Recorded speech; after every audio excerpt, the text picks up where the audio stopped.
अच्छा सुशांत जी, आपको क्या लगता है जिस तरीके से दिल्ली विधानसभा चुनाव का रिजल्ट आया उसके बाद क्या लगता है इंडिया गठबंधन पूरी मजबूती के साथ खड़ा रहेगा? भाई, इंडिया गठबंधन तोड़ा किसने? अरविंद केजरीवाल जी से हमने 15 विधानसभा की सीटें मांगी थी। क्या गुनाह किया था? हमने कहा था हम तो अलायंस में थे, उनके साथ हमारा गठबंधन था। आपने क्यों हमसे गठबंधन तोड़ा? आप क्यों लड़े? आप हमको जिम्मेदार ठहराते हैं कि हमने दिल्ली का चुनाव लड़ाया, हमने जीरो। भाई देखिए, आपने भी भ्रष्टाचार किया ना, कितना बड़ा भ्रष्टाचार दिल्ली में उन्होंने किया। कुछ लोग कह रहे हैं कि कांग्रेस दिल्ली में चुनाव लड़ी, इस वजह से आम आदमी पार्टी चुनाव हार गई, पूरी तरीके से हार गई। भाई अगर कांग्रेस लड़ी तो कांग्रेस से उन्होंने गठबंधन क्यों लिया? उनको अहंकार था कि हम बीजेपी को अकेले हरा सकते हैं। और जब वो अलग लड़ने की बात आई तो उन्होंने साफ कहा कि मैं 15 सीट भी, एक सीट भी नहीं दूंगा। तो उनका घमंड टूट गया। कांग्रेस ने अपनी ताकत दिखाई। भाई कांग्रेस, इस देश में लड़ाई कौन लड़ रहा है? भारतीय जनता पार्टी के खिलाफ कांग्रेस ही तो लड़ रही है। अच्छा सुशांत जी, मुझे ये बताइए कि आने वाले 2027 विधानसभा चुनाव में उत्तर प्रदेश के अंदर समाजवादी पार्टी के साथ क्या आपका गठबंधन रहेगा? इंडिया गठबंधन पूरी मजबूती के साथ चुनाव लड़ेगा? देखिए, अखिलेश जी से राहुल जी के बहुत अच्छे संबंध हैं, इसमें नो डाउट। लेकिन आपको मैं क्लियर करना चाहता हूं कि कांग्रेस पार्टी 180 से 200 विधानसभा सीटों पे लड़ेगी। अगर अखिलेश जी चाहते हैं कि सरकार बने, वरना क्या होगा कि दिल्ली की तरह हालात होंगे अगर हम लोग एकजुट होकर नहीं लड़ेंगे और चुनाव लड़ेंगे और गठबंधन पूरी ताकत के साथ लड़ेगा।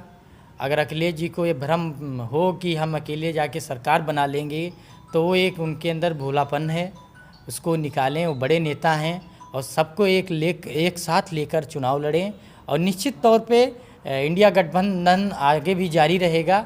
कांग्रेस पार्टी ने हमेशा अपना गठबंधन फर्ज निभाया है। अब विपक्षी जो समर्थक दल हैं उनको भी चाहिए कि बीजेपी को हराना है तो एक साथ आना है, तो सभी साथ आइए और सभी मजबूती से के साथ खड़े हो जाएं। भारतीय जनता पार्टी को पटकनी 2027 में दे दी जाएगी, उसमें कोई संदेह नहीं। जैसे हम लोगों ने 43 पार्लियामेंट के सीटें जीती हैं, उसी तरीके से मैं आपसे कहता हूँ 350 सीटें गठबंधन जीतेगा 27 के, अगर अलायंस रहता है। अलग लड़ोगे आप बताइए? अलग, अगर बाबा साहब अम्बेडकर ने कहा था शिक्षित बनो, संगठित रहो, संघर्ष करो। अगर हम संगठित रहेंगे तभी तो किसी ताकत से लड़ सकते हैं ना।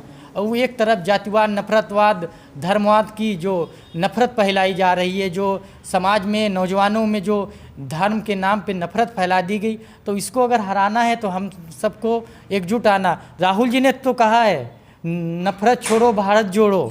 आप देखिए कि उन्होंने कश्मीर से, कन्याकुमारी से कश्मीर तक पैदल पदयात्रा भारत जोड़ो की।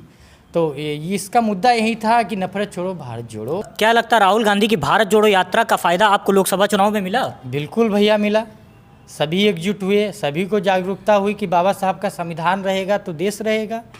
उसमें चाहे किसी भी जाति वर्ग कैटेगरी के लोग हों, सबको पता था भारतीय संविधान ही हमारे सम्मान की सुरक्षा करता है। मैं आपसे पूछता हूँ, जब गरीब आदमी थाने में जाता है तो उसको कुर्सी नहीं मिलती, और अगर राजशाही होती तो उस गरीब आदमी को तो फांसी पे लटका दिया जाता। ये राजा महाराजाओं का अगर राज होता तो गरीब आदमी का कोई देश में जीने का अधिकार नहीं होता। आज एक बात और आपको साफ कर देना चाहता हूँ, भाजपा के लोग जिस घमंड में दोस्त बैठे हैं, मैं आपको एक बात बता दूंगा, यही भारतीय जनता पार्टी थी कि हमने अटल बिहारी वाजपेयी जी को विदेश मंत्री बनाया था।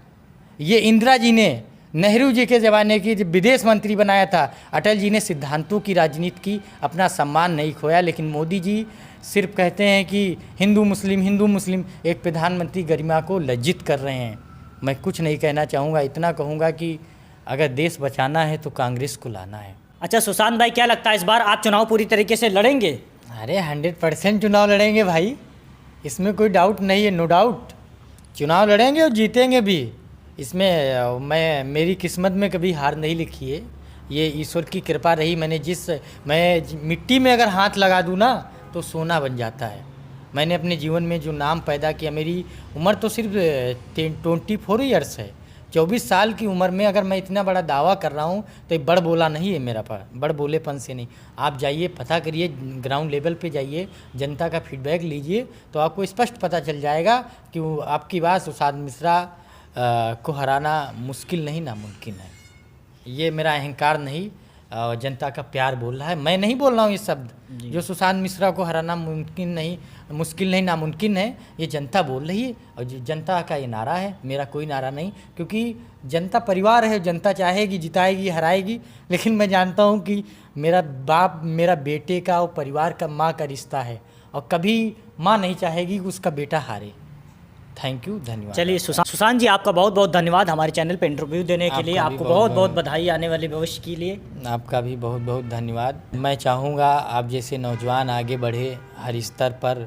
और मैंने तो हमेशा चाहा कि हर एक नौजवान को राजनीति में आना चाहिए, और अपनी अपनी जो भी जिसका एरा हो, जो भी जिसका गोल हो।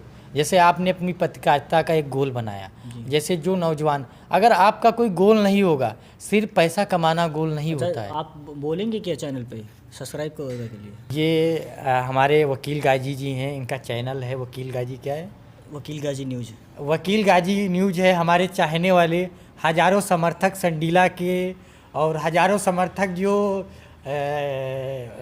बेहनर के हैं, और हरदोई ज़िला और तमाम ज़िलों में हमारे जो चाहने वाले हैं, मैं सबसे कहूँगा अपना यूट्यूब चैनल खोलिए और वकील गाजी नाम से सब्सक्राइब करिए, इनको आगे बढ़ाइए। हमारे छोटे भाई हैं, इनका प्रोत्साहन करिए, इनको आगे बढ़ाइए। यहाँ पर समर्थकों से ये बोलना चाहता हूँ कि इनका चैनल सब्सक्राइब करिए।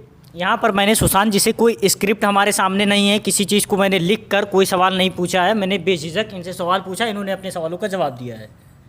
देखिए, मैं एक चीज़ जानता हूँ कि करत करत अभ्यास जड़मत हो सुजान रसरी आवत ते सिल्पर पर निशान। मतलब इसका अर्थात ये है कि अगर आप अभ्यास करते हैं तो आपको किसी डायरी या किसी पेन की ज़रूरत नहीं होती। आपका माइंड ही एक पेन होता है, एक डायरी होता है, और आप उसी में इतना लिख जाता है, आपको एक तजुर्बा हो जाता है, तो आपका अभ्यास इतना हो जाता है, आप कहीं भी किसी भी मंच पे अपनी बात बेझिझक रख सकते हैं। चलिए, बहुत बहुत धन्यवाद आपका।